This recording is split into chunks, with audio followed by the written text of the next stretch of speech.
guys, greetings from Sapporo, Hokkaido. Ayan, day 0 ng arrival namin ni Tito Shingo dito sa Hokkaido, sa Sapporo, Japan. And this is my second time at first time with Tito Shingo. At unang-una sa agenda ay ang lumafang. Siyempre, kakain tayo ng marami dahil na-miss ko ang king crab. Ayan, Sapporo and Hokkaido is known for king crabs and hairy crabs at mga kung anong klase ng mga crabs. At wait, pasado naman ako sa aking uric acid test. Normal na normal.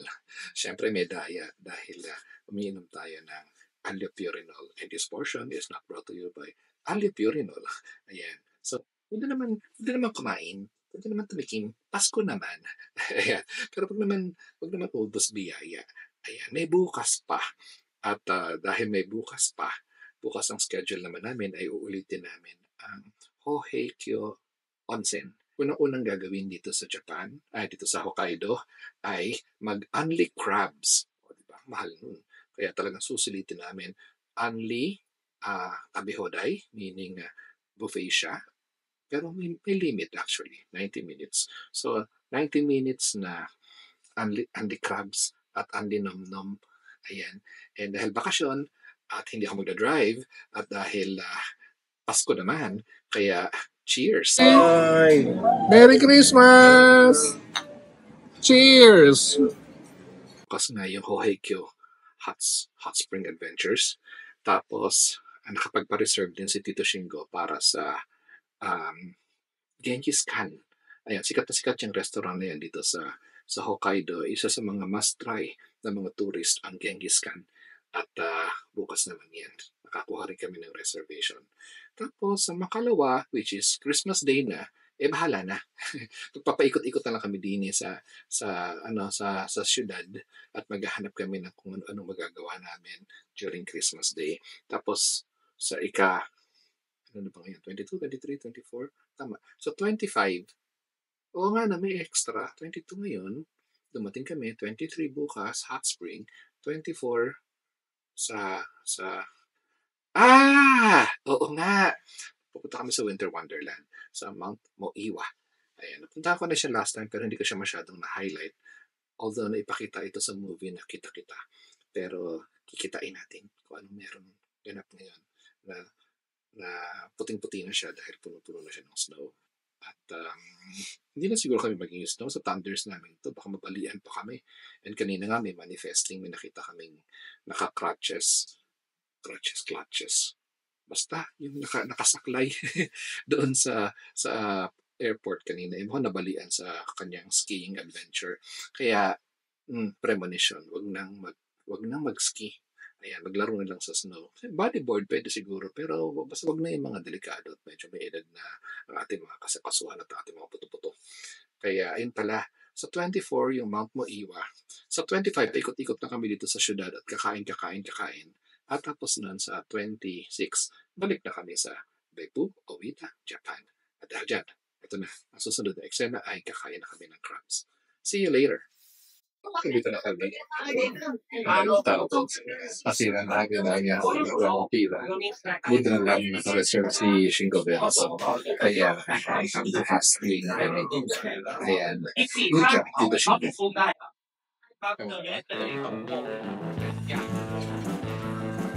Hey, wow.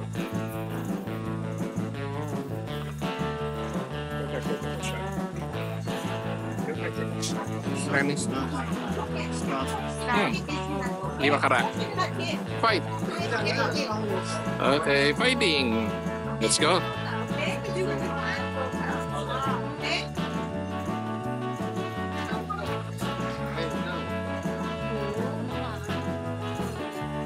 Ay, wow talaga. Sana all.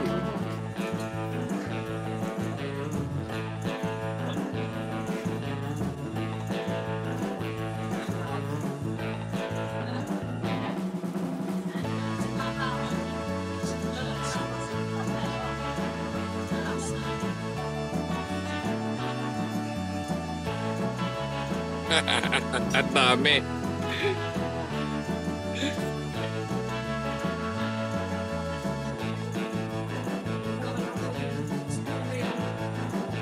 Ay, wow.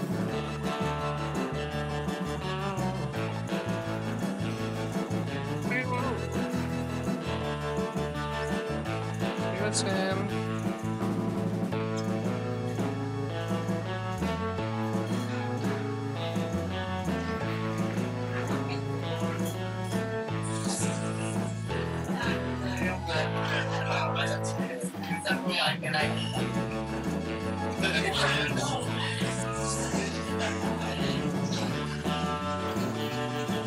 Ay, grabe. Ang dami ko nakain. At mas marami nakain sa Tito Shingo. Ay, naku, grabe. Dapat pupuntahan natin restaurant yung number 1 unlimited crabs dito sa Sapporo. Kaso, problema, fully booked. Buti na lang nagawa niya ng paraan at naghanap-hanap siya sa YouTube at nanood ng mga Japanese channel kung ano man marirekomenda nila na mga unli crab, unli seafoods, unli hipon, unli fish, unli sushi, unli lahat. At sama mo na rin ng wagyu. Grabe. Ayan. Kaya ang midway through the course, medyo kinakabahan na ako sa kinakain ko. At baka alam nyo na, mga bagay-bagay, at tumaas ang natin, ang presyon, at saka ang cholesterol. Diyos ko po, bagsak na naman ako. Buti na lang, munti-munti ka na ako pumasa sa aking medical exam.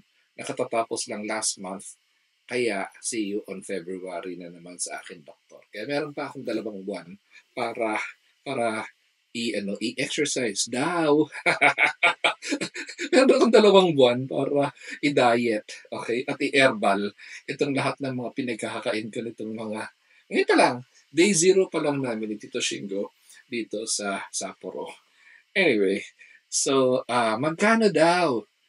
Magkano? Nabot kami ng 12,000 yen. Bawat isa. So, siguro, kulang-kulang na 4,000 pesos. Yung unlimited seafoods, unlimited wagyu beef, unlimited meat, unli sushi, nagdagdag pala kami ng unlimited alcohol. Dahil nakabakasyon naman at dahil Pasko naman. Sige na nga, bihira-bihira naman kami makapag-nom-nom ni Tito Shingo together dahil normally, kapag lumalakad kami, ako'y nagda-drive. Kaya hindi ako pwede uminom pag magkasama kami outside. Ayan. Anyway, so ayan ang aming adventures ngayong araw na ito. At nagsisimula na mag-snow. Bukas na bukas din ay pupunta naman kami sa Hoheikyo Onsen. Isa sa pinakasikat na destinations dito sa Sapporo, Japan. Ayan. So, kung nagustuhan niyo yung episode na ito at ating content, please subscribe if you haven't yet. Kung di naman ay pakihit na rin yung notification bell para kompletos recados ng whole loving package. Samantala, bukas, marami tayong ganap at kailangan ng matulog ng maaga dahil para fully charge tayo, para fully charge ang ating energy bukas. So, tip ko lang sa mga gusto mag-Sapporo, 1 month in advance ang reservation sa mga restaurants at sa mga tourist destinations. Kaya bukas, Jiwunde!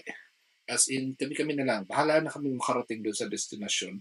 Wala kaming reservation sa bus, pero may public transport naman. Normal na yung mga biyahe.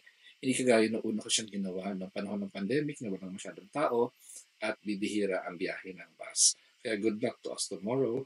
10 o'clock ang bus going to Hoheikyo at I think 2 o'clock yata yung bus pabalik sa Sapporo.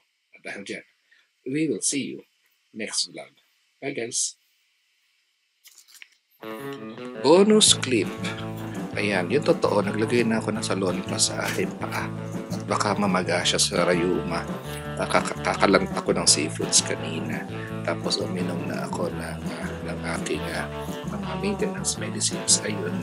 Tapos, nung uminom na rin ako ng vitamins, pagkagaling kanina dun sa unlimited seafoods, pumunta kagad ako sa isang convenience store at bumili ako ng parang anti-cholesterol na drink.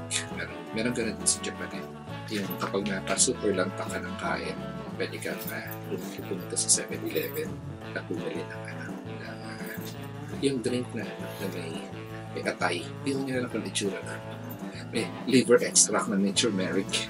Ayan. Tapos, konti na lang. iinumin ko na yung aking anti-maga. Advil. This portion is not properly by Advil. Dahil, alam niyo na, baka magana. At dahil dyan, totoo na ito. See you next time. Bye guys.